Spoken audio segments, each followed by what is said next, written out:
You'll hear a student called Tim Farnham giving a class presentation about a seabird called the albatross. For questions 7 to 14, complete the sentences with a word or short phrase. In the exam, you have 45 seconds to look at part 2. Hi, my name's Tim, and the topic of my presentation is a seabird called the albatross. It's the largest seabird, and it's always been a great favourite with sailors. It's also well known because it features in a famous English poem. The word albatross came into the English language via the Portuguese word alcatraz that was used for similar birds called gannets. The famous American prison island was also named after them. But the real origin of the word is thought to be Arabic, where it means diver. There's lots of different species of albatross, and scientists are always arguing about exactly how many. Over the years, estimates have varied from 13 to as many as 80. Nowadays, a figure of 21 is widely accepted, with 19 of those identified as being in danger of extinction. The albatross is mostly found in the southern hemisphere, and there's none in the North Atlantic. The bird travels long distances in search of its food, fish and squid mostly, and depends on the wind to a great extent. That's why you rarely find them in tropical areas where long periods of calm are common. The albatross manages to cover such long distances by conserving energy.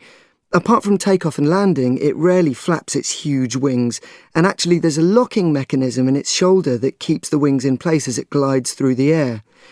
As you'd expect, the bird's got good eyesight and will swoop down when it sees signs of food near the surface of the water. What I didn't expect to find, however, was that it can also detect the smell of its food. This explains why it follows fishing boats that use dead fish as bait. Indeed, one of the reasons the albatross is such an endangered bird is that it tends to get caught up in fishing nets. Another reason the albatross faces extinction is it takes a long time to reproduce. The bird can live for 60 years and only starts breeding from the age of 5. Even then, each pair of birds only produces 1 egg per year. They build nests on remote uninhabited islands because animals like rats, which arrive at the same time as humans, will eat the eggs and, predictably, cats will kill the chicks. Apparently, even little mice can be a problem at nest sites, which is incredible. And, of course, the albatross has always been killed by people. Sailors used to eat them, and at one time their feathers were highly valued, which was actually the main reason. Even the bird's bones were used in certain ceremonies by local populations, though that wasn't on a big scale. These days, plastic is the biggest enemy, and there's tons of it in the sea. Eating plastic doesn't in itself kill an albatross, but it tends to stay in the stomach and so cut down the amount of food the bird can digest, which then weakens it. Some dead birds have even been found with weird things like plastic cigarette lighters and toy soldiers in their stomachs, as well as the all-too-common bottle caps. There must be a way of stopping those getting into the sea. Anyway, before I go on to talk about the next...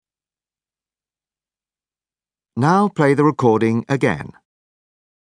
That is the end of part 2. Now turn to part 3.